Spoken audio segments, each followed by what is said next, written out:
Rizal! Hindi nangyari to! Hindi pwedeng mangyari to! Pia! Melania! Melania, tulungan mo ako!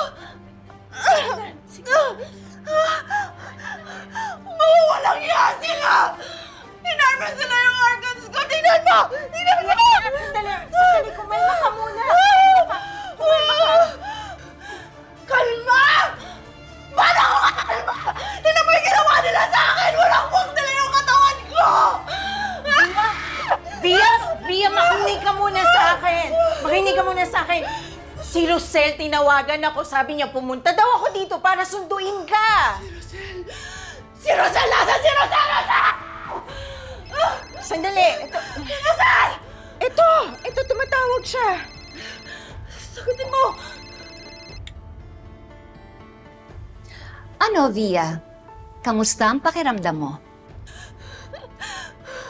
Hayop ka, Rosel! Napakawalang yamo! Anong ginawa mo sa akin? Ba't mo ginawa sa akin to? Oh, bakit? Ano bang ginawa ko sa'yo? Anong ginawa? Nagtatanong ka ba? Ang dami-daming dugo! There's blood all over me! Bakit kasi hindi mo muna tingnan yung katawan mo?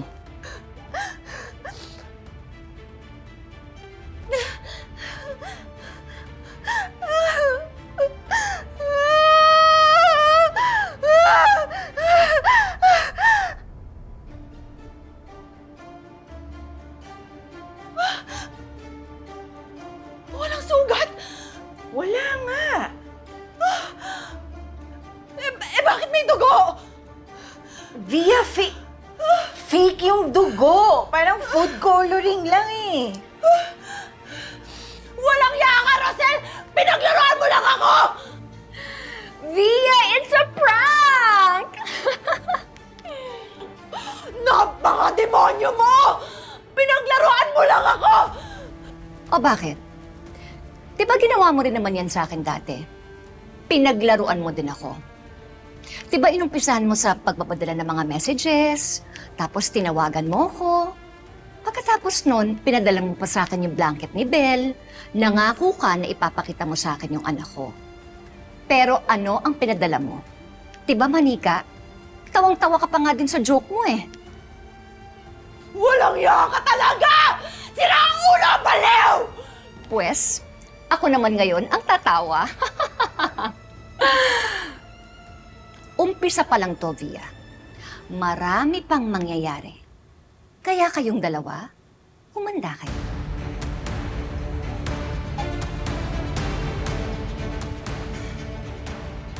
Rosel! Rosel! Hayop na Rosel yan! Naisahan niya ako, hindi ako papayag! Hindi ako makapapayag! Hindi!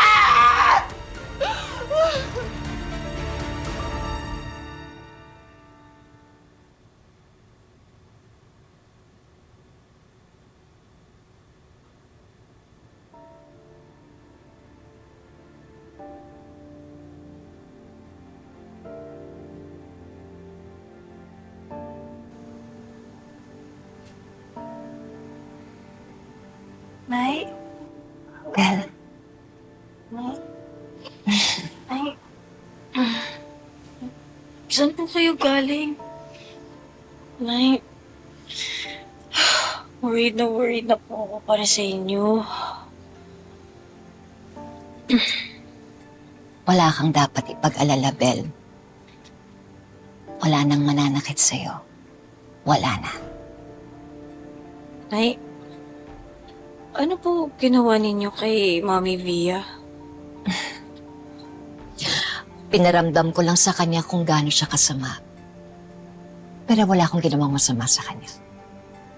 Sana lang, magbago na siya.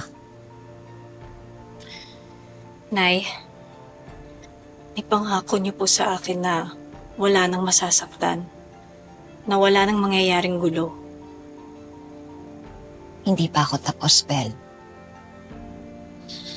May isang bagay pa tayong dapat harapin. Ano po yun? Ang kasalanan ng daddy mo.